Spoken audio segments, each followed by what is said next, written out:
Hola, soy la licenciada Diana Estrellita Villanueva Esquerre, residente de primer año de la Universidad Nacional Mayor de San Marcos, de la especialidad de Enfermería en Emergencia y Desastres en la sede del Hospital Nacional Guillermo Almenara Irigoyen. El día de hoy voy a hablar sobre mi tema respecto a ayudas diagnósticas. Me tocó los puntos de gasometría arterial, PAFI, pulsioximetría y capnografía. Vamos a empezar refiriéndonos a las ayudas diagnósticas. En la atención a todos los pacientes, la base para manejar su salud es el diagnóstico, o sea, averiguar su patología, ¿no? Y para el manejo diario de los pacientes y la toma de decisiones relacionadas con el pronóstico de la salud, se cuenta con pruebas diagnósticas o ayudas diagnósticas que van a ser un componente fundamental de la parte clínica. ¿Y qué vienen a hacer estas? Pues son estudios complementarios que pretenden determinar en un paciente la presencia de cierta condición no susceptible en la observación directa. Entonces, tenemos a la gasometría arterial. ¿Qué es la gasometría arterial? Esta es la obtención de una muestra sanguínea mediante la punción de una arteria para analizar los valores de gases en sangre tras el intercambio pulmonar. Además de ello, nos permite valorar el equilibrio entre el ácido base de nuestro organismo, del paciente en este caso, y además los analizadores actuales, ¿no?, obtienen valores como hemoglobina, hematocrito, glucemia, sodio, potasio, ácido láctico, entre otros. ¿Cuáles son los sitios de punción en el adulto? ¿No? La arteria que se va a seleccionar será por orden, de la siguiente manera. Primero la radial, la humeral, en segundo lugar, tercer lugar, pedial y femoral en cuarto lugar. En los recién nacidos se va a emplear la arteria umbilical y en los bebés las epicraneales.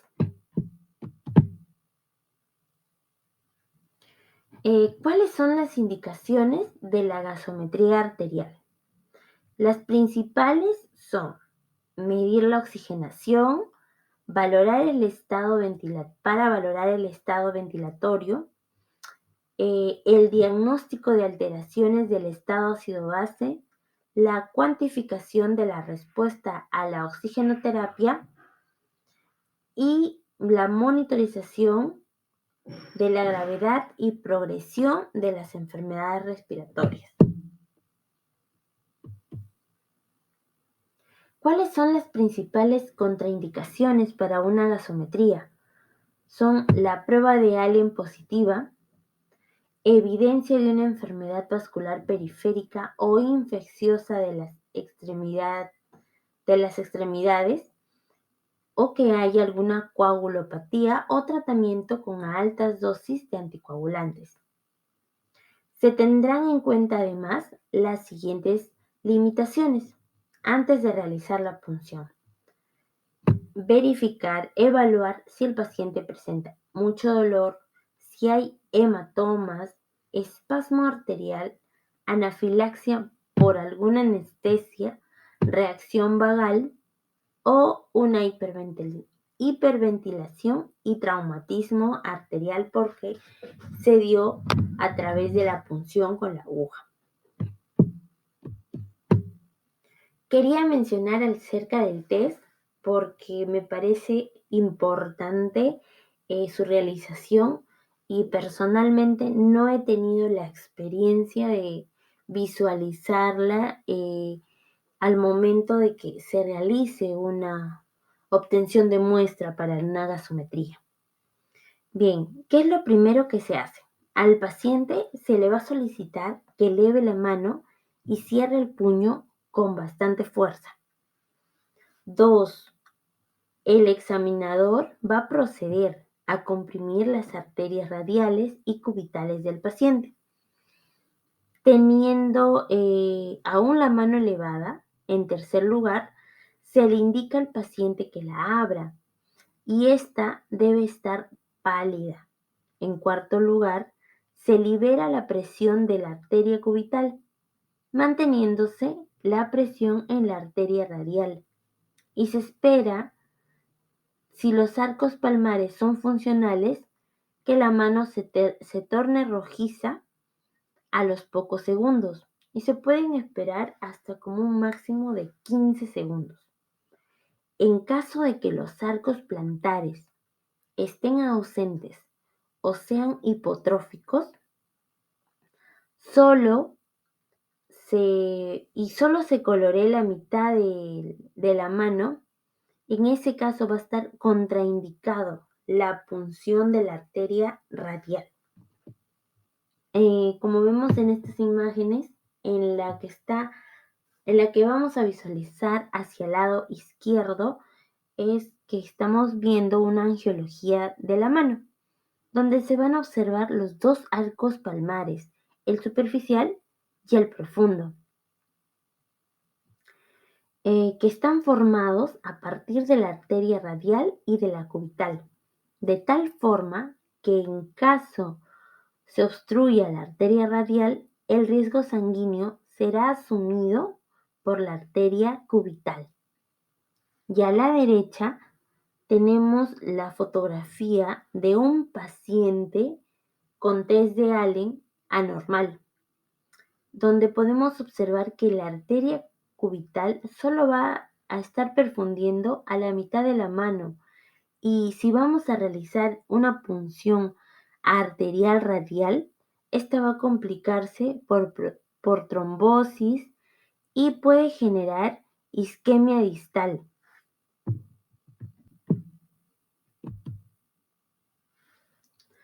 Continuando, tenemos los parámetros principales en la gasometría arterial: la presión de oxígeno, la presión de dióxido de carbono, el pH, el bicarbonato, la saturación, la hemoglobina, el hematocrito, el ácido láctico, entre otros. Bien, el pH, este es una medida de acidez o alcalinidad de una solución acuosa. El pH indica la concentración de iones de hidrógeno presentes en determinadas disoluciones. Y la sigla de pH va a significar potencial de hidrógeno o potencial de hidrogeniones. Entonces, el pH, es el índice que va a medir la acidez o alcalinidad de nuestra sangre. Y lo ideal es que el pH sea ligeramente alcalino, siendo su nivel óptimo el de 7.4. Bien, entonces el pH de los líquidos corporales va a estar regulado por tres mecanismos principales: los sistemas de amortiguación intracelular y extracelular, los pulmones, que controlan la eliminación del dióxido de carbono, y los riñones, que reabsorben el bicarbonato y además eliminan los iones hidrógeno. Entonces, respecto al pH, sus valores normales son entre 7.35 a 7.45. Y si el valor es menor a 7.35, vamos a hablar de una acidosis. Y si el valor es mayor a 7.45, nos estamos refiriendo a una alcalosis. Es importante saber que el pH va a depender fundamentalmente de la variación de la presión de dióxido de carbono y del bicarbonato en plasma.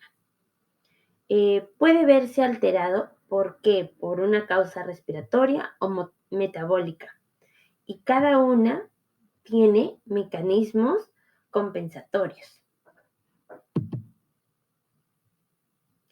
Continuando con otro parámetro,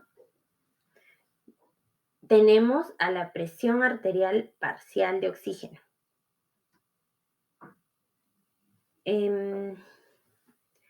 Este nos va a reflejar la capacidad del aparato respiratorio de oxigenar la sangre, y su valor normal es entre 80 a 100.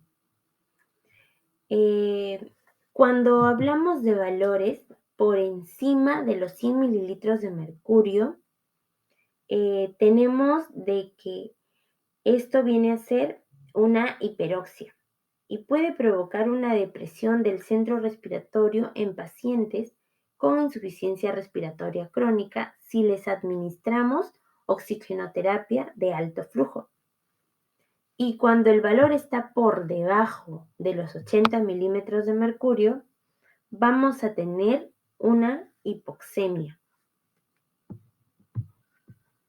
Respecto a la hipoxemia, tenemos que puede presentarse leve, moderada, grave o muy grave, según el valor que haya sido hallado y que podamos visualizar en nuestro AGA. Las principales causas de hipoxemia son la hipoventilación alveolar, porque va a haber lesiones del sistema nervioso central, alteraciones en la pared torácica, etc. Desequilibrios en el cociente ventilación-perfusión debido a presencia de asma o EPOC, un shunt o cortocircuito derecha-izquierda, que va a estar involucrada una neumonía, un síndrome de distrés respiratorio en el adulto, y por último, las alteraciones de la difusión, que vienen acompañados de fibrosis alveolar o intersticial. La presión arterial parcial de dióxido de carbono determina la presión parcial que el dióxido de carbono disuelto esté en el plasma. Está relacionada directamente con la cantidad de dióxido producido por las células. La presión arterial parcial de dióxido de carbono está regulada por los pulmones y su valor se puede utilizar para determinar si una alteración concreta del equilibrio ácido-base tiene o no un origen respiratorio. El incremento de la ventilación, el incremento de la ventilación va a reducir la presión parcial de dióxido de carbono, y la disminución de la ventilación va a incrementar el valor de la presión parcial de dióxido de carbono. Los valores normales de este parámetro son entre 35 a 45 milímetros de mercurio.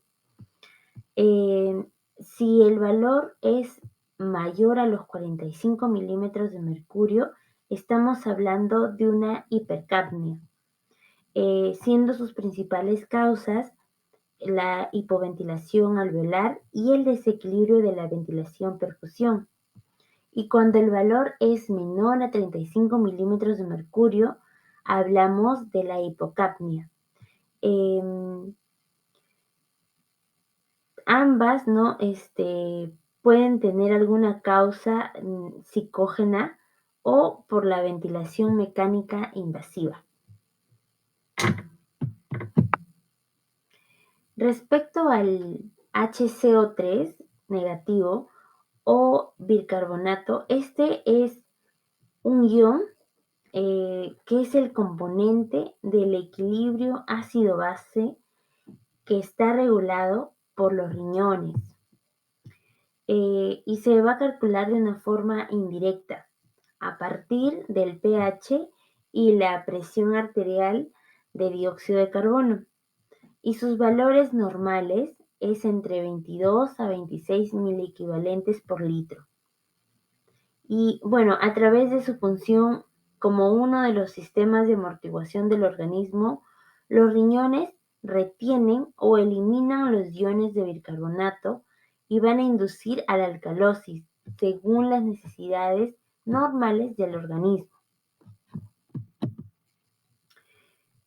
Respecto a la saturación, que era otro de los parámetros, a grosso modo es el porcentaje de hemoglobina que está transportando oxígeno en la sangre arterial y su valor normal es entre 95 a 99% y va a descender cuando haya hipoxia, anemia y en algunas intoxicaciones, ¿no? Aquí vemos el pulsoxímetro, que es el aparato, el dispositivo que se emplea, ¿no? Pero no se va a emplear para la obtención de este valor de la saturación en la gasometría arterial. Quería aclararlo.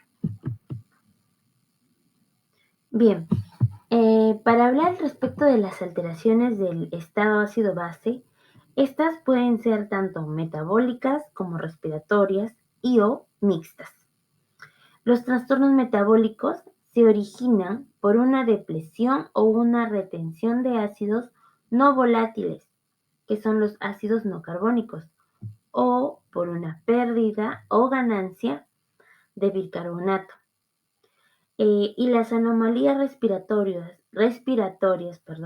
del estado ácido-base son el resultado de cambios en la eliminación o en la retención de dióxido de carbono y en la cantidad de ácido carbónico que está bajo regulación ventilatoria. La respuesta compensatoria tiene como objetivo devolver el pH a la normalidad. Los mecanismos homeostáticos compensadores que van a intervenir en este proceso son la amortiguación del exceso de hidrogeniones o del bicarbonato por los componentes buffer o el tampón de los líquidos extracelulares, el aumento de la disminución compensadora de la ventilación alveolar y la respuesta renal con la excreción o retención del bicarbonato. La compensación del dióxido de carbono es pulmonar y se va a conseguir rápidamente, a diferencia de la compensación del bicarbonato que se produce a nivel renal y es lenta. Respecto a las respuestas compensatorias, tenemos que el trastorno, ¿no? Es acidosis o alcalosis. Hablamos de una acidosis metabólica cuando el pH está disminuido bajo sus valores normales y el primer cambio es la disminución del bicarbonato y el cambio secundario es la disminución de la presión de dióxido de carbono. Cuando hablamos de una alcalosis metabólica, vemos que el pH se encuentra elevado, el cambio primario es la elevación del bicarbonato y el cambio secundario es la elevación de los valores de la presión de dióxido de carbono. Cuando nos referimos a una acidosis respiratoria, vemos que el pH ha disminuido, pero el cambio primario va a ser la presión de dióxido de carbono y aumenta sus valores normales y el cambio secundario es el aumento del bicarbonato. Y para hacer referencia a la alcalosis respiratoria, tenemos que el pH aumentó sus valores normales. El cambio primario es la disminución de la presión de dióxido de carbono y el cambio secundario también es la disminución del bicarbonato.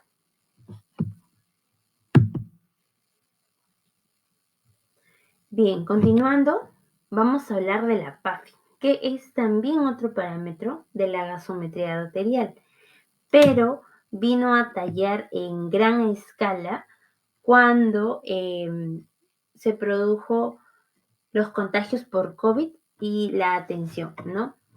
Bien, este es uno de los índices de oxigenación más empleados y hace referencia a la relación entre la presión arterial de oxígeno y la fracción inspirada de oxígeno. Puede emplearse cuando la fracción inspiratoria de oxígeno es mayor al 40%. Cuanto menor es el PAFI, quiere decir que hay un peor intercambio gaseoso. Por ello, los valores bajo 300 nos puede indicar una lesión aguda pulmonar y una que esté bajo los 200, algún síndrome de distrés respiratorio agudo. La clasificación de los valores bajo su valor normal, que es mayor a 300, leve cuando el valor es menor o igual a 300, pero mayor a 200. Moderada cuando el valor es menor o igual a 200, pero mayor a 100. Y esta PAFI va a ser grave para su atención cuando el valor sea menor o igual a 100.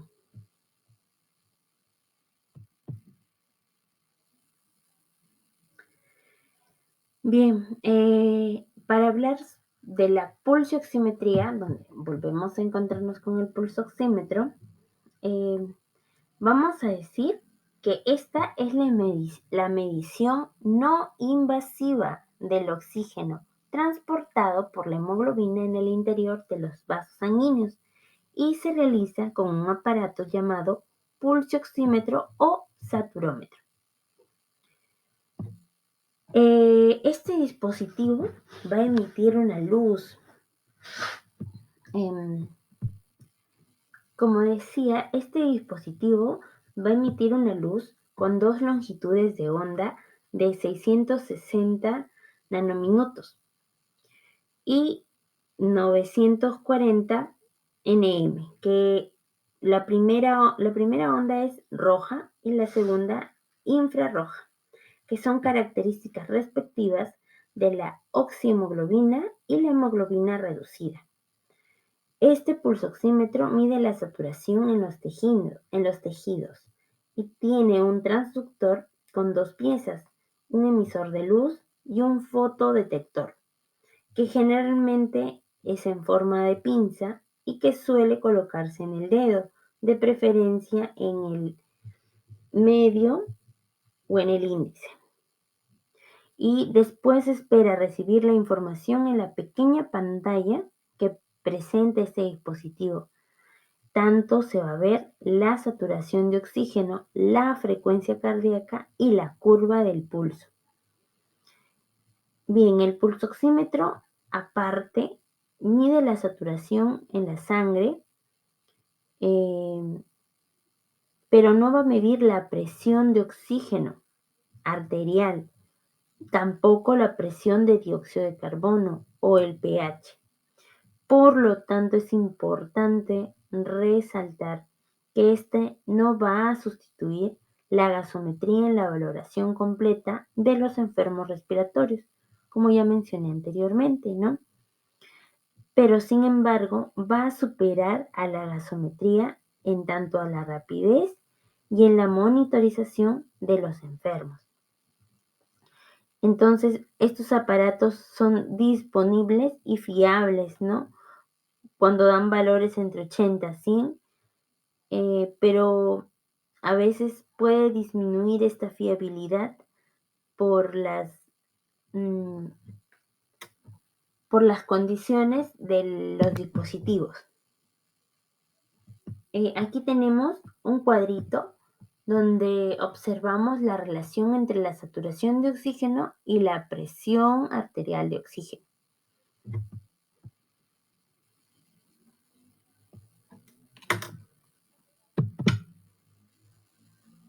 Bien, ¿cuáles son las indicaciones para el uso de la pulsioximetría? Son las clásicas, que es la monitorización constante de la saturación, y se va a venir a circunscribir también en las áreas de cuidado intensivo o en las sedaciones, en las analgesias, ¿no? Para el monitoreo del paciente. Y como siempre, en nuestra emergencia. Y las indicaciones en atención primaria, pues para la evaluación inicial del paciente, para una monitorización continua, para que se realicen atenciones domiciliarias y para afrontar la monitorización continua de algunas crisis, ¿no?, que presenten los pacientes. Además de ello, es importante saber que frente a la gasometría arterial, la pulsioximetría tiene sus ventajas y sus desventajas. Respecto a las ventajas, pues la monitorización instantánea, continua y además no invasiva. No va a requerir de un entrenamiento especial porque este es fácil de usar. Es fiable en el rango de 80 a 100, que es el más, y además la saturación viene a ser un parámetro muy interesante, ¿no?, en la práctica clínica. También nos va a informar de la frecuencia cardíaca y puede alertarnos sobre las disminuciones en la perfusión de los tejidos. Además de ello, es una técnica barata y existe aparatos portátiles muy manejables. Otro punto de las ventajas es que es asequible en la protección primaria, ¿no?, en el primer nivel de atención. ¿Y cuáles son las desventajas? Pues la pulsioximetría no informa sobre el pH ni la presión arterial de dióxido de carbono, como ya se mencionó.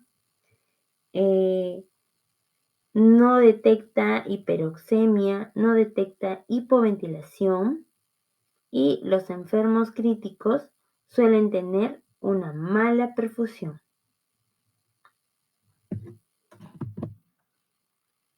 Bien, continuamos con la última ayuda diagnóstica, que es la capnografía.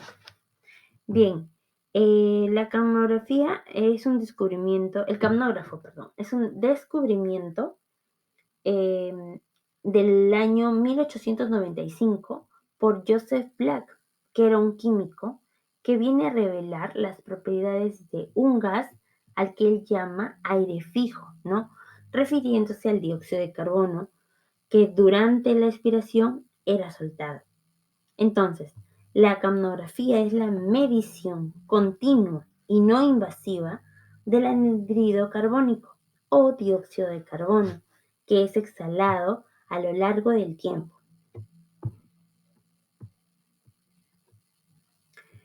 El dióxido de carbono que se exhala se puede medir en dos formas diferentes. Volumen. Cuando nos referimos a volumen, es por la capnografía volumétrica, que es típico en pacientes intubados en unidades de cuidados intensivos y o algunos quirófanos. Y B, como presión parcial del gas respecto a una línea de tiempo. Esta viene a ser la capnografía temporal. Bien, en este diagrama vemos las fases del capnograma. Tenemos los puntos A, B, C, D, E, ¿no? Y observamos que en AB es la fase 1, ¿no?, que corresponde al periodo comprendido entre el final de la inspiración, o sea, aquí donde termina la inspiración, y el inicio, ¿sí?, de la expiración siguiente. Cuando comienza la ventilación del espacio muerto formado por la vía aérea superior y parte del árbol bronquial, que no tiene la capacidad para intercambiar gases y cuyo volumen de aire está prácticamente libre de dióxido de carbono, siendo muy similar al del aire atmosférico. Al conectar el capnógrafo, este reconoce esta presión de dióxido ambiental y la asimila al valor cero. Aquí está, a la altura del cero.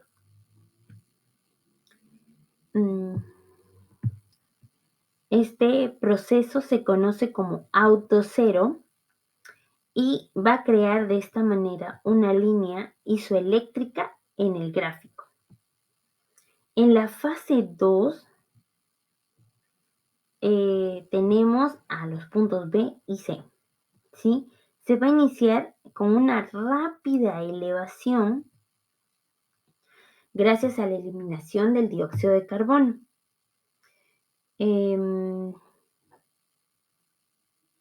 Pero esta vez va a estar mezclado con el dióxido alveolar. En la fase 3, o la meseta alveolar, fase C, perdón, el aire exhalado procede enteramente de los alveolos y se observa un ascenso lento y progresivo del dióxido de carbono, que forma una meseta. Hasta alcanzar el punto en el que la presión parcial del gas es máxima. Y este es el valor presiométrico que registra el capnógrafo, el llamado dióxido del expiratorio o EtCO2. Y en la cuarta fase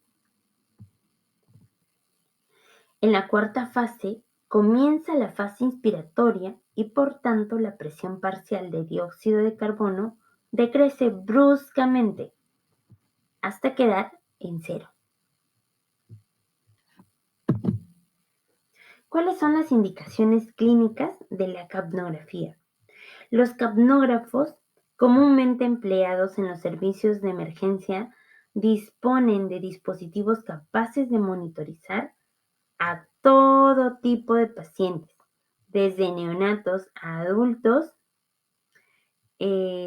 con respiración espontánea o con ventilación asistida, que a pesar de ser monitorización no invasiva, tiene muchas utilidades clínicas, de las cuales se puede destacar la siguiente. Se va a usar para confirmar y controlar la posición del tubo endotraqueal, el control de la terapia respiratoria, control, progreso y pronóstico de la reanimación cardiopulmonar, la monitorización diagnóstica y terapéutica del asma y la enfermedad pulmonar obstructiva crónica reagudizada.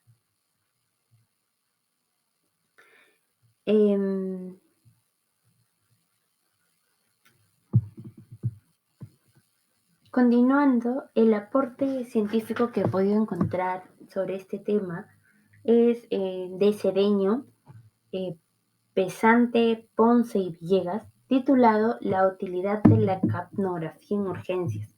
Seleccioné este trabajo de investigación porque en el Hospital Almenara, hasta ahora, voy 3 meses van a ser, no he visto un capnógrafo aún. Pero quizá más adelante en otras rotaciones pueda verlo, pero quería enfatizar en la utilidad debido a ello, ¿no? Porque aún yo no lo conozco. Y bueno, el objetivo de este trabajo de investigación respondía a un interés, ¿no? Para efectuar la revisión de la literatura científico-académica que esté disponible libremente mediante el uso de las bases de datos, ¿Para qué? Para constatar en primera instancia que los autores entendidos en la materia refieren sobre la utilidad de la capnografía presente en los servicios de urgencias o emergencias. Al final, la conclusión de este trabajo de investigación fue que se logró concluir que la capnografía representa un valiosísimo complemento de monitorización que desde hace más de una década ha sido ponderada a nivel mundial.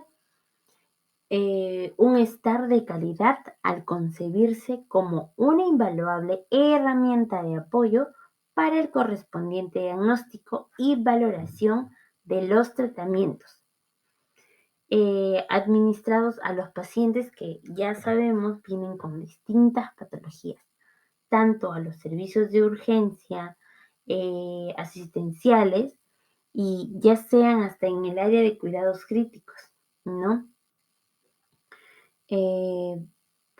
También en la reanimación e inclusive en las unidades móviles de emergencia, que son las ambulancias.